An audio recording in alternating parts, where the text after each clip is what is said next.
उत्तर गुजरातથી કોંગ્રેસના અન્ય 3 ધારાસભ્યો હવે રાજીનામા આપે તેવી શક્યતા વ્યક્ત કરવામાં આવી રહી છે। રાહુલ ગાંધીની ઉત્તર ગુજરાતની મુલાકાત પહેલા કોંગ્રેસને મોટો ઝટકો મળ્યો છે।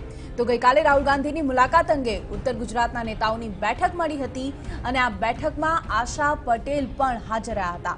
તો પ્રદેશના નેતાઓની ડેમેજ કંટ્રોલ કરવા માટે કવાયત હાથ ધરવામાં આવી અને જે રીતે હાલમાં ઊંઝાના ધારાસભ્ય પદેથી આશા પટેલે રાજીનામું આપ્યું અને ત્યારબાદ હવે કોંગ્રેસની સ્થિતિ ડામાડોળ થતી દેખાઈ રહી છે અને કોંગ્રેસના નેતૃત્વ નિષ્ફળ ક્યાંક ને ક્યાંક લાગી રહ્યું છે અને જે આંતરિક વિખવાદ છે તે પણ સપાટી પર આવી રહ્યો છે।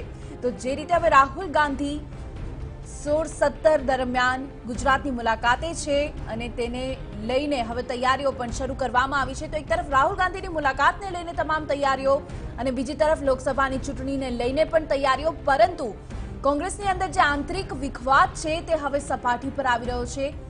પક્ષના કાર્યકર્તાઓની નારાજગી સપાટી પર આવી રહી છે અને એક બાદ એક રાજીનામા પણ સામે આવી રહ્યા છે।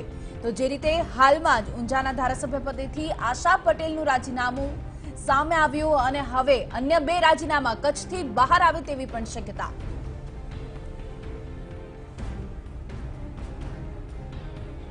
તો આજ મુદ્દે વધુ વાતચીત કરીએ ટીવી 9 સંવાદદાતા દીપેન પડિયાર સાથે। જી દીપેન, લોકસભા ચૂંટણી પહેલા કે જ્યાં જનતાનું મન જીતવાનો પ્રયત્ન કરવામાં આવતો હોય છે, પરંતુ કોંગ્રેસ પોતાના કાર્યકર્તાઓનું મન જીતવામાં જ નિષ્ફળ રહી।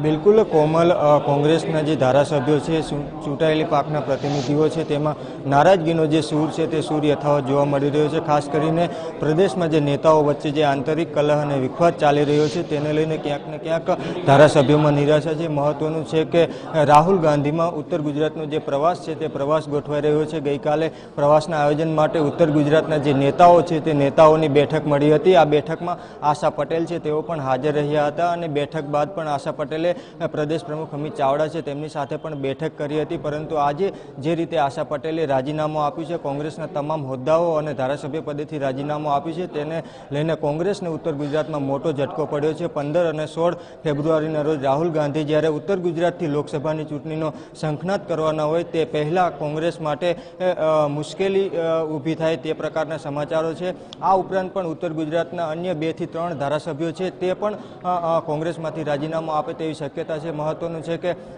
ઠાકોર નેતા અલ્પેશ ઠાકોર છે તેઓ અત્યારે તેમના સમાજની જે યાત્રા છે તે યાત્રા ઉત્તર ગુજરાતમાં કરી રહ્યા છે। અલ્પેશ ઠાકોરની યાત્રા હાલ મહેસાણામાં છે, ત્યારે અલ્પેશ ઠાકોર પણ પક્ષથી નારાજ છે અને તેમણે પણ પોતાનો નારાજગીનો સૂર છે તે અનેક વખત વ્યક્ત કર્યો છે। ત્યારે અલ્પેશ ઠાકોર પણ કોંગ્રેસમાંથી રાજીનામું આપી અને ભાજપમાં જોડાય તેવી શક્યતાઓ છે। તો સાથે સાથે અલ્પેશ ઠાકોર જૂથના જે અન્ય 2 ધારાસભ્યો છે તેઓ પણ કોંગ્રેસમાંથી રાજીનામું આપી શકે તેવા સમાચાર છે તે સૂત્રોના હવાલેથી મળી રહ્યા છે। ત્યારે રાહુલ ગાંધીના ગુજરાત પ્રવાસ પહેલા કોંગ્રેસને મોટો ફટકો પડ્યો છે અને હવે પક્ષને કોઈ નુકસાન ન થાય તે માટે પ્રદેશના જે નેતાઓ છે તે નેતાઓએ ડેમેજ કંટ્રોલ કરવા માટેની તજવીજ છે તે હાથ ધરી છે। મહત્વનું છે કે એક તરફ લોકસભાની ચૂંટણીની તૈયારીઓ ચાલી રહી છે, જ્યારે બીજી તરફ રાહુલ ગાંધીના જે પ્રવાસના કાર્યક્રમો છે તેની તૈયારીઓ ચાલી રહી છે અને બીજી તરફ લોકસભાના ઉમેદવારોની પસંદગી માટેની કવાયત છે તે ચાલી રહી છે। તેવા સમયે કોંગ્રેસ માટે ધારાસભ્યોની જે નારાજગી છે તે સૌથી મોટો પ્રશ્ન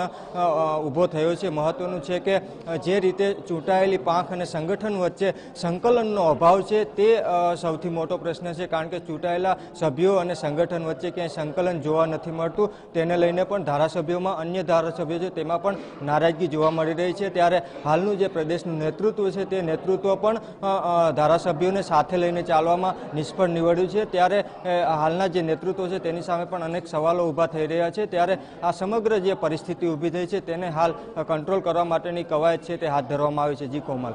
જી દીપેન, સમગ્ર માહિતી બદલ આભાર। તો એક તરફ કે હવે જ્યાં રાહુલ ગાંધી આવી રહ્યા છે ગુજરાતના પ્રવાસે, લોકસભા ચૂંટણીની તૈયારીઓ હવે પૂરજોશમાં શરૂ થઈ રહી છે, ત્યારે આ પ્રવાસને લોકસભા ચૂંટણીના પ્રચાર માટે જોવામાં આવી રહ્યો હતો, પરંતુ કદાચ આ પ્રવાસની દિશા હવે બદલાઈ રહી છે। રાહુલ ગાંધીનો પ્રવાસ હવે ડેમેજ કંટ્રોલ માટે સહાયક નીવડે તેવી પરિસ્થિતિ ઊભી થઈ છે।